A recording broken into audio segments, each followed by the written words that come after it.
Provérbios diz que há poder nas nossas mãos, a graça nas nossas mãos. Às vezes nós não sabemos, não tomamos posse da palavra de Deus. E eu quero fazer um ato profético com você nessa noite, que eu fiz isso na madrugada.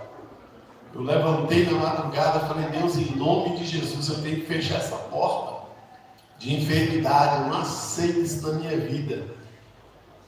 E Deus tem sido misericordioso para comigo. Você vai pegar a sua mão direita, olha para a sua mão direita. O que você vê além do manto de Maria na palma da sua mão? A Bíblia diz que há unção na sua mão. A unção na sua mão e a prosperidade na sua mão. A prosperidade na sua mão. Você vai dizer comigo assim nessa noite: Senhor meu Deus, eu apresento e consagro a minha mão direita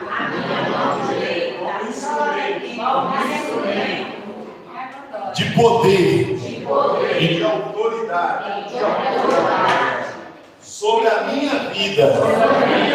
Senhor, eu quero declarar sobre o meu corpo a cura, a graça, a unção e a manifestação do teu poder. Amém? Coloque sua mão sobre a sua cabeça agora. Você declarou e apresentou a sua mão como instrumento. Ore comigo agora e diga: Senhor, eu tenho a mente de Cristo e todo pensamento, e eu levo cativo agora a palavra de Deus e a autoridade que há no nome de Jesus. A tua palavra diz que eu tenho a mente de Cristo, e a minha mente declara sobre o meu corpo que ele é sarado, que ele é curado, em nome de Jesus. Coloque aqui no peito, do lado que eles falam que está seu coração. Diga: Senhor meu Deus, a tua palavra, ela diz que é do coração do homem que procedem as saídas da vida. Eu quero declarar que o meu coração é uma porta de entrada e de saída da tua palavra, e a tua palavra governa a minha vida e o meu coração, em nome de Jesus. Coloque a sua mão sobre o seu umbigo, um pouco abaixo dele. Essa região aí é chamada do ventre, de ventre.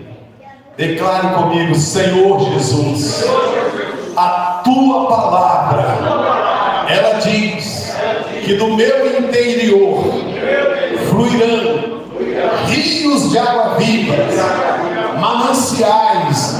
E eu quero declarar que do meu interior só vai brotar águas vivas. Senhor, vai limpando com as águas purificadoras todos os meus órgãos internos e lagos externos. Limpa-me e cura-me de toda enfermidade, em nome de Jesus. Amém? São as três regiões do seu corpo: a mente, o coração e o ventre. São os três lugares principais onde o inimigo quer plantar um foco de enfermidade. Porque uma mente doente, o corpo todo é doente. Um coração doente, todo o corpo é doentio. E essa região do intestino é uma região muito melindrosa. O intestino, ele tem uma importância enorme no corpo humano. Enorme. E nós não podemos aceitar focos de enfermidades em nós. Amém? Em nome de Jesus. Pode se assentar. Nós vamos, nesse momento, já louvamos ao Senhor. Nós vamos ofertar e dizimar na casa de Deus. Esse ano eu falei: Deus, eu quero, Senhor, reformar essa igreja. Em nome de Jesus, me dá graça para isso e força. Glória a Deus. E aí vem excesso de doença para tentar te desanimar. Mas o nosso Deus é soberano. Ele reina. Ele governa antes da fundação do mundo. Em nome de Jesus, o que Deus der de estratégia e de sabedoria, nós vamos usar para com a obra de Deus. Amém? 2 Coríntios, capítulo 9, versículo 6. Diz assim a palavra do Senhor: e isto afirmo: aquele que semeia pouco, pouco também ceifará. E o que semeia com fartura, com abundância, também ceifará. Cada um contribua segundo tiver proposto no seu coração, não com tristeza ou por necessidade, porque Deus ama a quem dá com alegria. Deus ama a quem dá com alegria. Segura a sua oferta, se você tiver o Pix ou dinheiro físico, está aqui o gasofilaço. Pai, em nome de Jesus Cristo, teu Filho amado, nesta noite eu oro pela prosperidade desta igreja.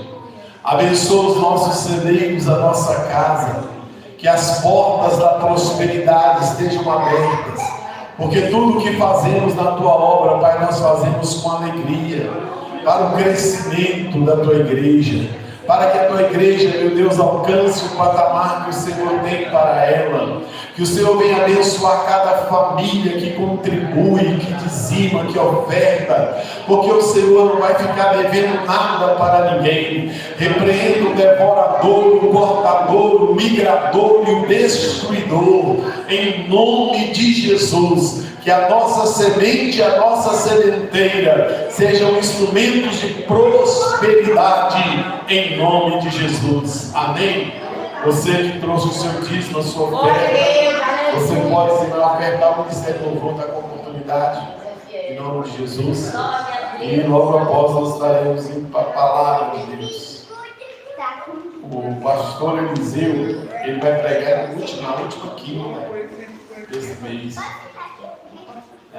Ele está vindo lá do Guará.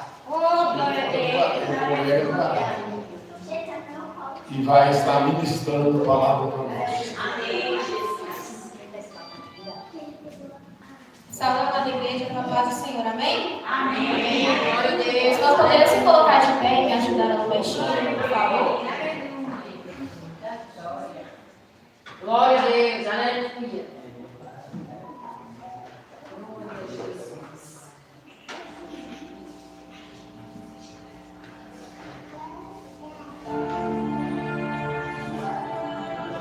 Glória a Deus. Aleluia.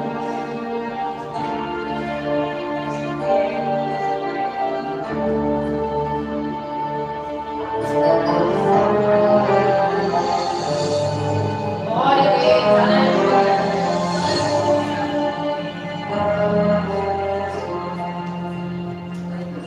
Uma chuva diferente agora está se formando no céu.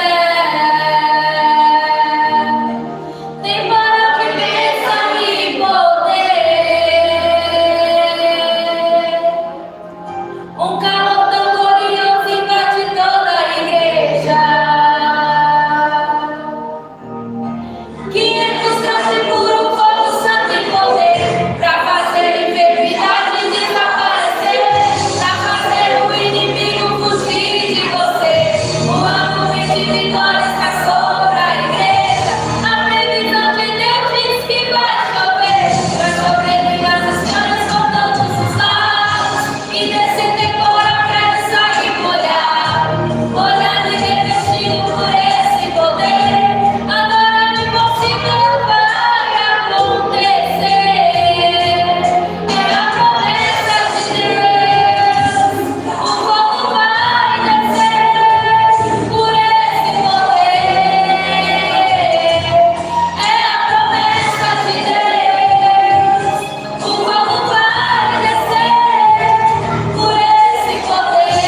Aleluia, louvado seja o nome do Senhor. Quem tem um exemplar da Bíblia na sua mão, abra a sua Bíblia. Glória a Deus, aleluia. No livro de Neemias, no capítulo 2, versículo 4 e versículo 5, e o 17 e o 18 nós iremos ler. As crianças vão subir, né? Vão? As crianças vão para a salinha, está limpinho em cima. Quero aqui agradecer de público, né? Ao Cleiton, a Ivânia, a Cileia, a Valda, Valmir, a Adriana também teve aí. Glória a Deus. E deixaram lá em cima um brinco. Cuidado. Cuidado. Pega não. Cuidado. Vai que o pastor passar para vocês, ó. Adriana, esse brinco Ele sabe. criança não pode carregar criança, não? Está descarada. Glória a Deus. Vamos orar, estenda as mãos aqui, Pai, em nome de Jesus. Nós abençoamos a vida dessas crianças. Ó Deus, que elas cresçam, se fortaleçam na graça e no conhecimento do Senhor. Que o Senhor venha abrir, ó Deus, as comportas dos céus. Ilumine a vida delas no aprendizado, na escola. Ó Deus, que elas prosperem, que elas sejam pessoas que vão fazer a diferença onde estiverem, em nome de Jesus. Amém. Deus abençoe as crianças. Amados, a palavra de Deus, em Neemias capítulo 2, cuja epígrafe, ela relata que Neemias foi mandado a Jerusalém. Na verdade, ele não foi mandado, ele pediu para retornar a Jerusalém. O versículo 4 diz assim: disse-me o rei, que me pedes agora? Então orei ao Deus dos céus, e disse ao rei: se é do agrado do rei, se o teu servo acha descer em tua presença, peço-te que me envies ajudar a cidade do sepulcro de meus pais, para que eu a reedifique. Versículo 17. Então lhes disse: estais vendo a miséria em que estamos? Jerusalém assolada e as suas portas queimadas. Vinde, pois, reedifiquemos os muros de Jerusalém e deixemos de ser opróbrio. E lhes declarei, como a boa mão do meu Deus estivera comigo, e também as palavras que o rei me falara. Então disseram: disponhamo-nos e edifiquemos, e fortaleceram as mãos para a obra. E fortaleceram as mãos para a obra.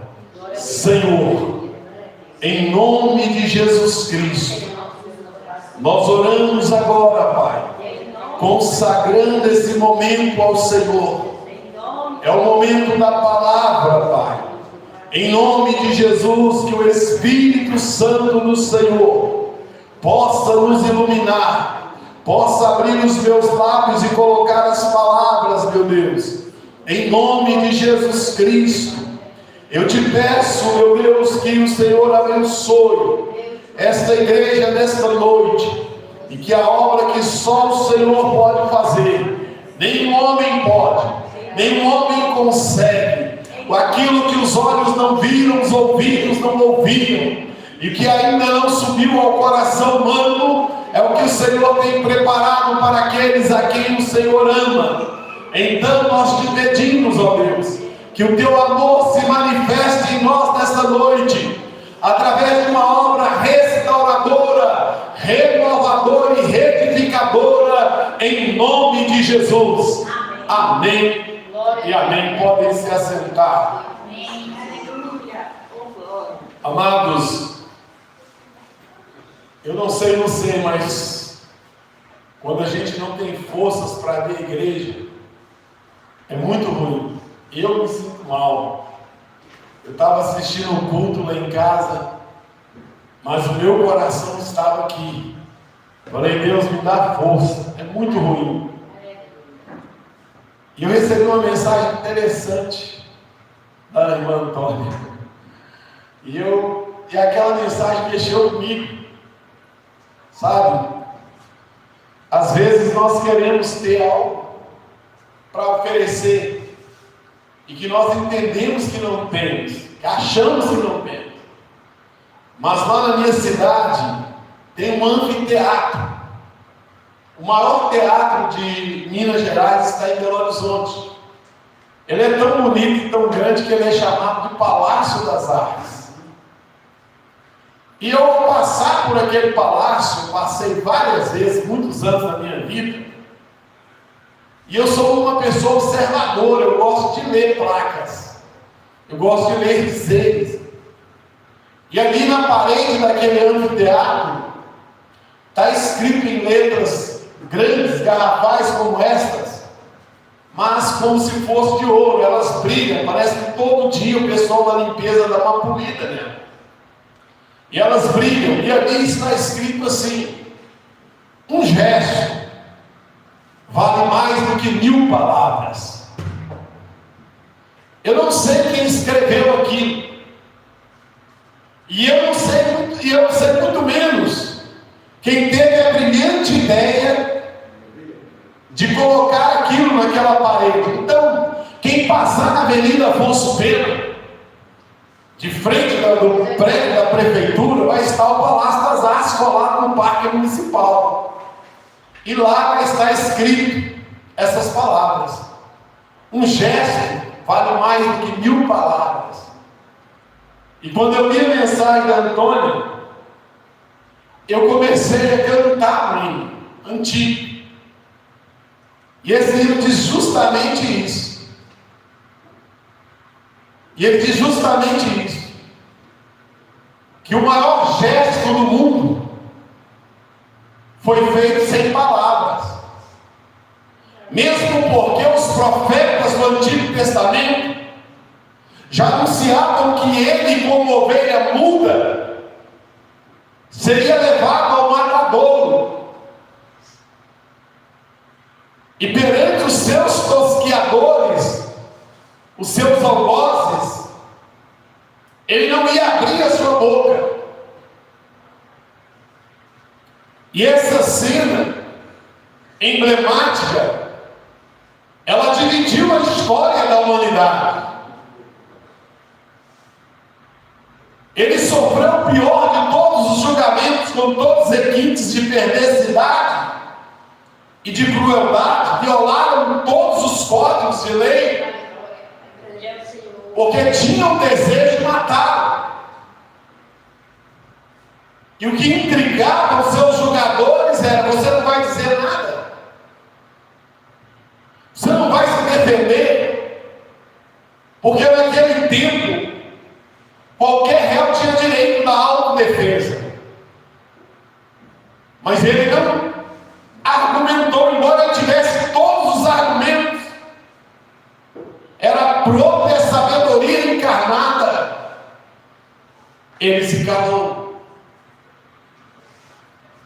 E durante todo o seu trajeto de acusação, de condenação, de espancamento, ele permaneceu calado. E a canção diz que foi no Calvário que ele, sem falar, mostrou ao mundo inteiro o que é o amar. O que é o amar.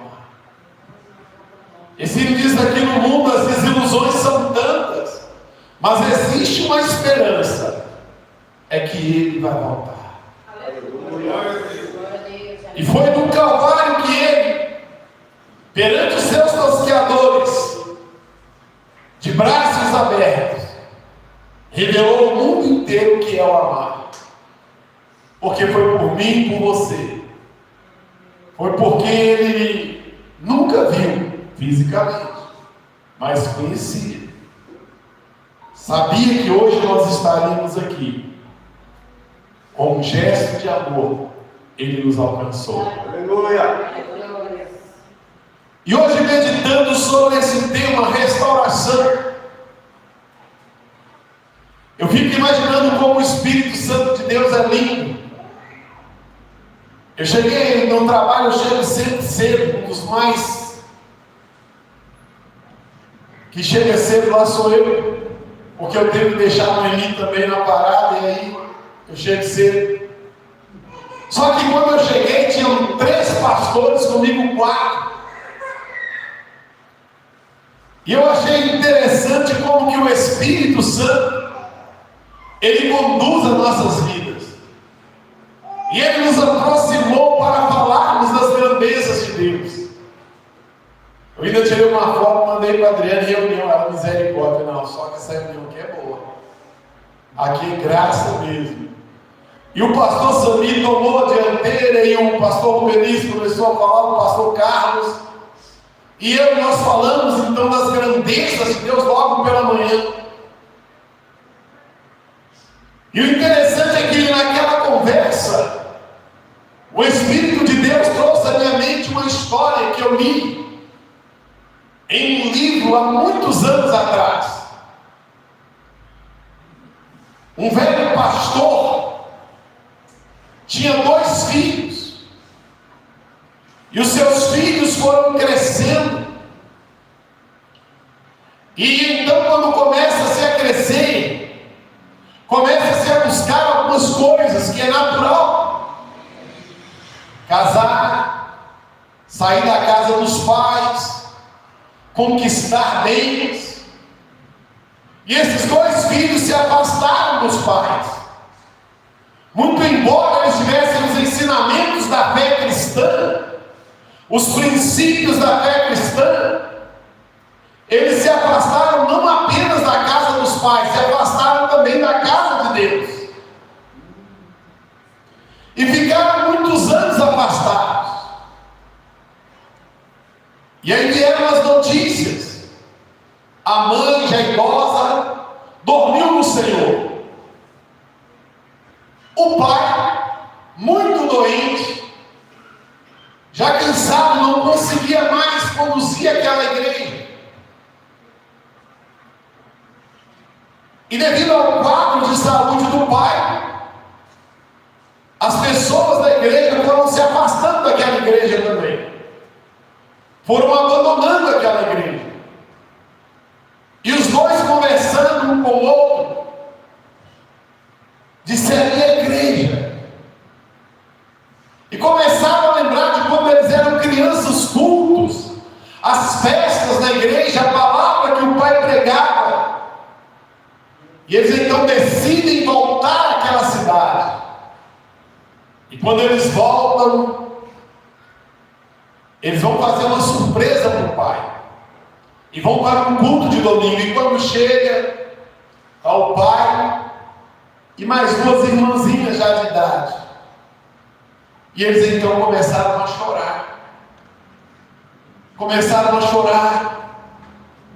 Porque bateu naquele sentimento deles. Se nós tivéssemos ajudado o nosso pai, se nós tivéssemos sido os obreiros do nosso pai, talvez essa igreja estaria diferente. E então eles andaram na cidade e começaram a fazer um levantamento, perguntando para as pessoas. E os diziam assim: aquela igreja não muda, a cor é a mesma há mais de 20 anos. As paredes são a mesma. Aquela igreja é feia. Quando foi feita, muitos anos atrás, era bonita, mas ela não mudou. Ela não tem atrativos nenhum para nós. E os 2 então se uniram e compraram tinta e começaram a pintar a igreja. E quando as pessoas começaram a passar e viram que eles estavam trabalhando naquela igreja, as pessoas começaram a entrar para participar dos cultos naquela igreja. E no primeiro culto, depois da pintura, eles se reconciliam com Deus. E começam a assumir departamentos da igreja, suas esposas e eles. E aquela igreja voltou a florescer. Ô, glória. Glória a Deus. Aleluia. Creio, Senhor. Ela voltou a ter vida novamente. O pai ficou feliz. Já não tinha mais condições de levar a obra de Deus adiante. Já tinha entregado a sua vida, gastado toda a sua vida à frente da obra de Deus. E os dois assumem a igreja, aquela igreja voltou a ser uma grande igreja. E o que eu quero dizer com isso? Que para se fazer uma obra de restauração, para se fazer uma restauração, seja ela pessoal,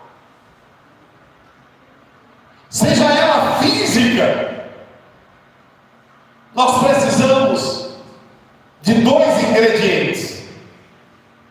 Foi o que o Espírito Santo falou comigo. Precisamos de coragem e de visão. A coragem, ela vai nos tirar de uma posição inerte. A coragem, ela vai nos colocar em movimento, ela vai nos tirar do comodismo, da comodidade. Tem pessoa que não muda nunca a vida deles, porque eles são acomodados.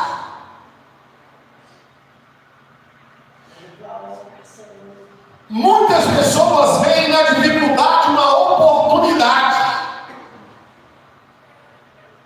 e outros olham para a dificuldade e esmurecem, desanimam, se acomodam. Está muito bom para mim, eu não tenho nada com isso, não é problema meu, as coisas estão bem. E a história de onde nós extraímos esse texto, ela trata com alguém que estava muito bem, com alguém que morava em um palácio, mas trata de alguém que tinha visão também, tinha raízes. E uma coisa que me chama a atenção nesse livro todinho de Neemias, é que Neemias não era um homem qualquer, não era um homem comum. Neemias era um homem de visão. Neemias era um homem de visão. Se Neemias chegasse num lugar, ele começava a pensar em como ele poderia melhorar aquele lugar. Não é à toa que ele é um escravo nascido no cativeiro babilônico e ascende uma posição de copeiro do rei. Não é à toa que ele sobe de status na vida. Ninguém consegue nada na vida por acaso, irmãos. As coisas não acontecem por acaso na nossa vida. Não acontece por acaso. As oportunidades de crescimento, elas aparecem. Agora a pergunta é: você tem disponibilidade? Você quer? E nós conversamos sobre isso. As coisas de Deus, como que elas acontecem? Deus não vai ficar cutucando você, te empurrando de um lado para o outro, não. Ele vai fazer acontecer. E você vai dizer como Samuel: eis-me aqui. Ou então você vai dizer: não é para mim, eu não tenho nada com isso, eu não preciso disso. E Deus tem um jeito especial de trabalhar.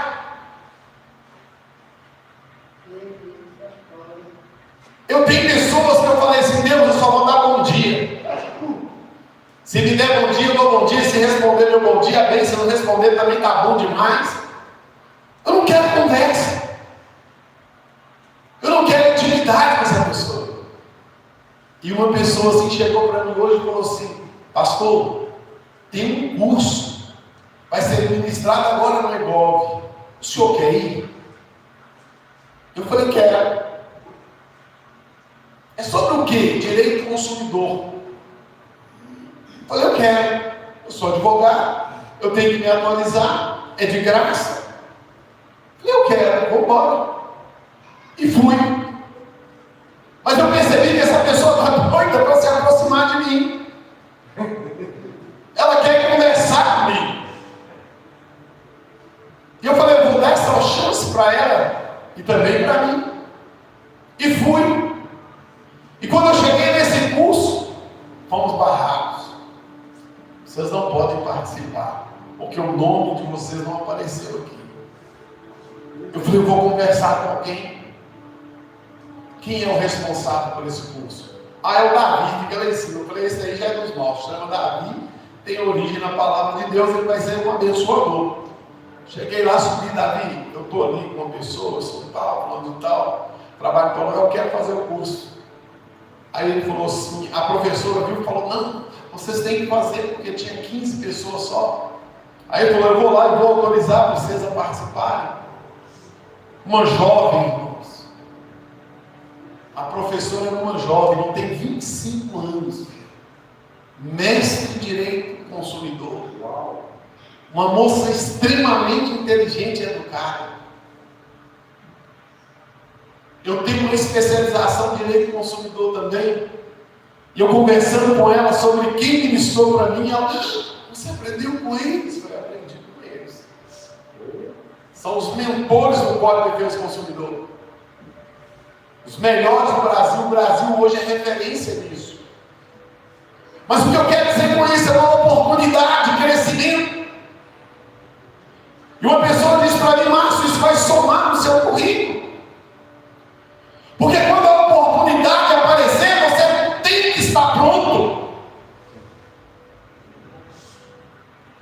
Você tem que entender que ela é para você, não é para outro. Porque se fosse para outro, Deus colocaria o outro naquela condição. Mas Ele está colocando você e a hora é agora. Como diz o Bruce Buffer, it's time. O tempo é este, a hora é agora. Quem sabe não é o seu tempo de se levantar para fazer aquilo que Deus te chamou para fazer. Talvez você pense que é pequeno, não é. Ninguém vai estar em uma posição fora do propósito da vontade de Deus. Hebreus, capítulo 5 diz: ninguém toma para si essa glória se do alto não for dada. Não adianta eu querer colocar para mim alguma coisa se Deus não colocou nas minhas mãos para fazer. Não adianta eu querer colocar, atropelar, passar na frente. Não adianta. Dá um retorno, né? Não vai adiantar. Mas quando a oportunidade aparece, eu preciso ter a visão e entender que era para mim, que Deus está querendo me usar naquele momento. Aleluia. Foi assim com Mordecai. Oh, glória. Mordecai foi um instrumento de libertação de Israel. Uma porta estava armada. Glória a Deus. E ele foi até a rainha e disse para ela assim: olha, você precisa fazer alguma coisa. Você precisa tomar uma atitude. Talvez o Espírito Santo de Deus está te cutucando e dizendo: você precisa fazer alguma coisa.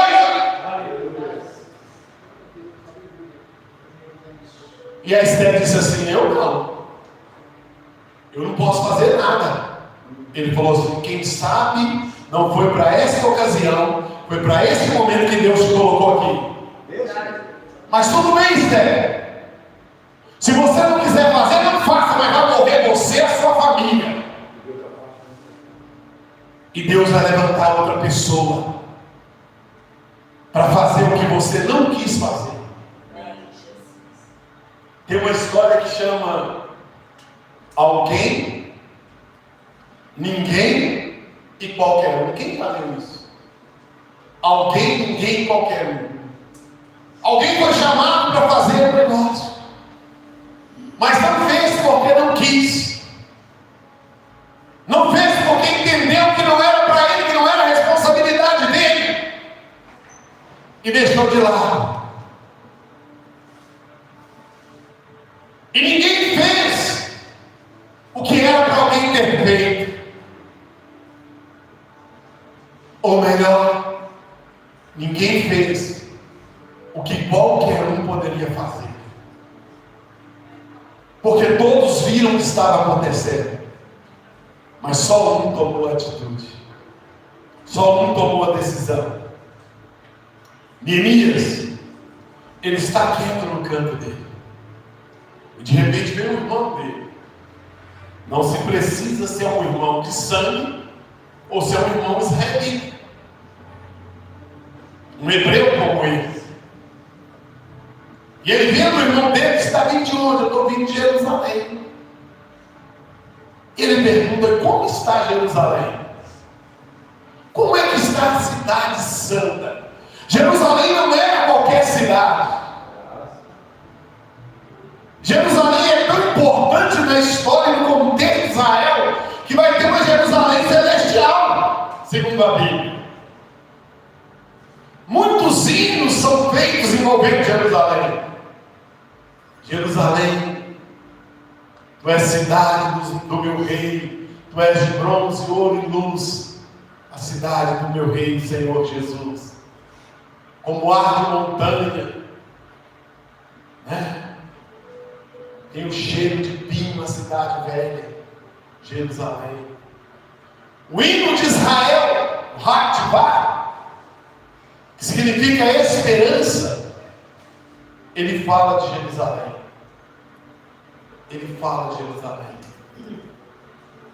A esperança jamais morrerá, pois há mais de 2000 anos no meu peito ainda está. De voltar, de ver Sião, Jerusalém e Jerusalém. O judeu ama Jerusalém. Por isso ele tem guerra com Jerusalém. E Neemias então é impactado quando diz: olha, a cidade está destruída, os muros e as portas estão queimadas a fogo. Quando ele fala de porta, que ele não está falando de uma porta como essa. Ele não está falando de uma porta igual a da tua casa. Ele está falando de 8 portas. Jerusalém tinha 8 portais. Portas de cidade enormes, que simbolizavam a proteção daquela cidade, a entrada daquela cidade. 8 portas destruídas, queimadas a fogo, casas destruídas, tudo destruído. Eu imagino Neemias tranquilo, quem sabe depois de ter servido o almoço do rei, quem sabe depois de ter comido, enchido a sua barriga, comido uma comida gostosa, ou tomado um café, um lanche, eu não sei. E ele vê o irmão e pergunta para ele, todo feliz. Talvez ele estava até assobiando um hino, cantando um hino, uns salmos. E vê o irmão e fala assim: eu de Jerusalém. Aí o irmão dele todo arrebentado, está mal, está ruim. Tem pessoa que quando pergunta pelo outro, ele fala assim: fulano, como está? Está ruim, bem feito. Eu sabia que ele ia ficar assim. Ele está assim porque merece.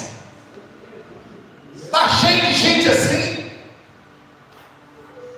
Está cheio de pessoas assim que quando vê falar que alguém está na miséria, passando dificuldade, a primeira coisa que a bocona dele é bem feito, eu sabia.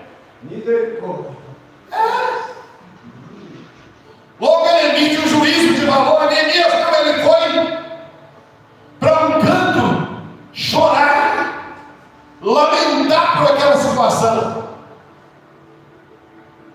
E a primeira coisa que ele faz é jejuar e orar. Se você quer uma mudança na sua vida, na direção de Deus, comece a jejuar, orar e ler. Ele vai fazer algo grande na tua vida. Mas você precisa primeiro tomar uma posição. Ele ora e cria coragem para ir ao reino, para servir a Deus, para ser crente tem que ter coragem. Tem que ter coragem. Tem que ter coragem. Em todo lugar que você estiver vai ter uma afronta. Vocês viram uma promotora de justiça que foi participar de um evento, o irmão levantou a mão, um advogado, era pastor, e falou: vamos orar.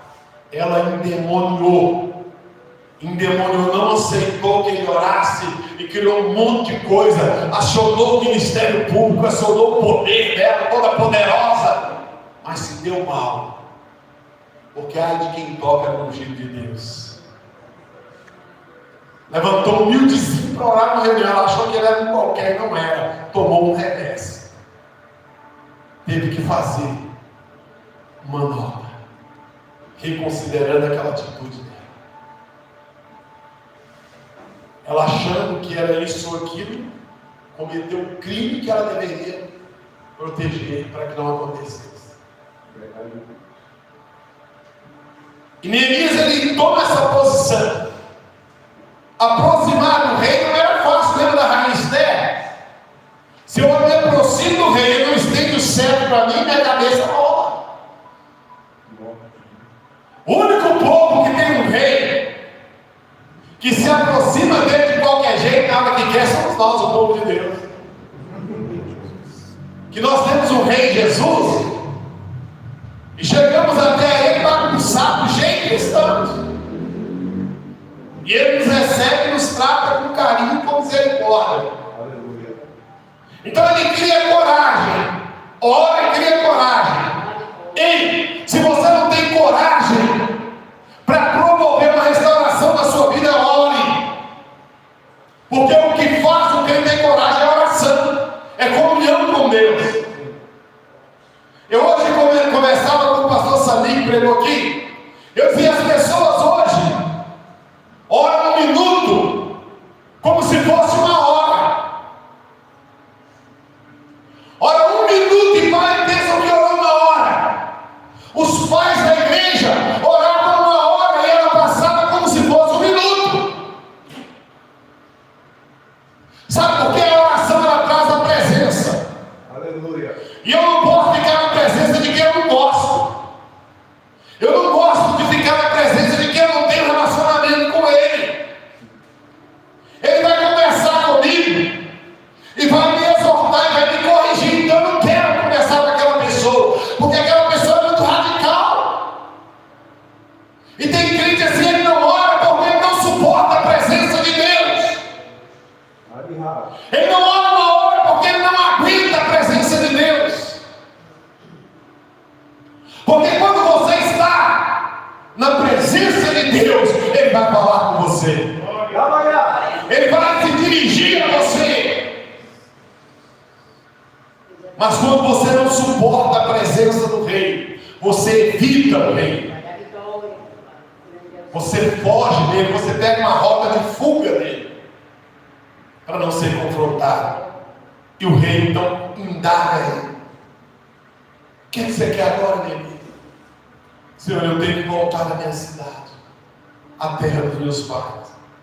Mas eu preciso de um argumento para que as pessoas entendam que se nós unirmos, nós vamos conseguir fazermos uma restauração da proporção que é Jerusalém em tempo recorde. Porque o tempo urge. E ele então se dirige a eles. Então lhes disse: estáis vendo a miséria? Vocês estão vendo a miséria em que estamos? Ele estava em miséria? Elias estava em miséria? Ele estava em miséria? Não. Ele estava bem, ele estava no palácio. Mas quando você quer ajudar alguém, você se coloca no lugar dele.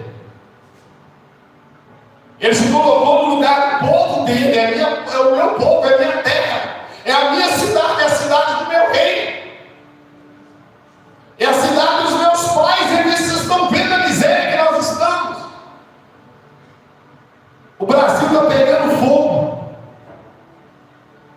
nós estamos achando que está tudo bem. Irmãos, a nossa saúde está uma praga. As pessoas estão morrendo uma atrás da outra. Ela tomou uma vacina. Eu perguntei para o irmão, seu irmão falou: vou tomar uma vacina contra a pneumonia. Deram uma relação para ele, só faltou colocar, mas tem que ir acompanhar de pai, mãe, avô, bisavô. Falei: misericórdia, tomou já uma vacina contra a pneumonia, uma lista. Só faltou o currículo, traz o currículo também. E as coisas estão acontecendo e não está bem.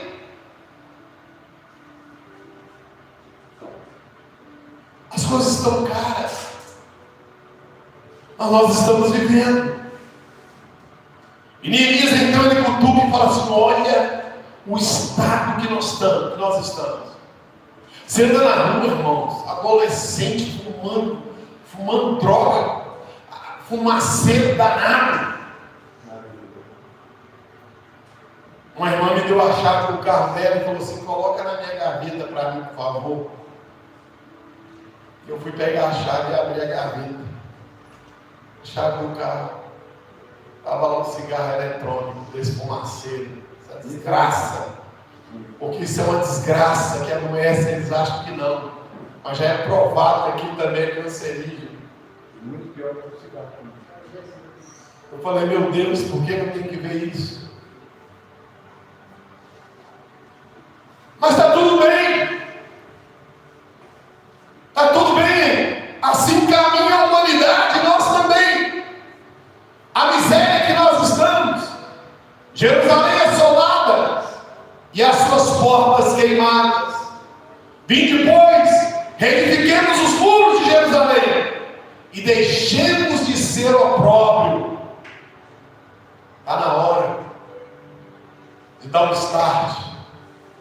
Está na hora de mudar uma mudança de mente. Romanos 12:2. Rogo-vos, pois, irmãos, pelas misericórdias de Deus, que não vos conformeis nesse século, mas transformai-vos pela renovação do vosso entendimento. Qual é o entendimento que você está tendo da palavra de Deus? Qual é o entendimento que você está tendo do propósito de Deus?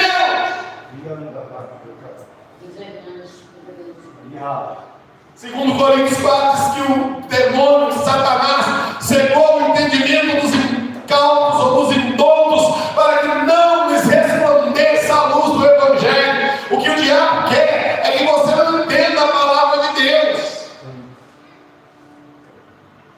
O que ele quer é que você não compreenda que esse livro fechado é um livro comum como qualquer outro.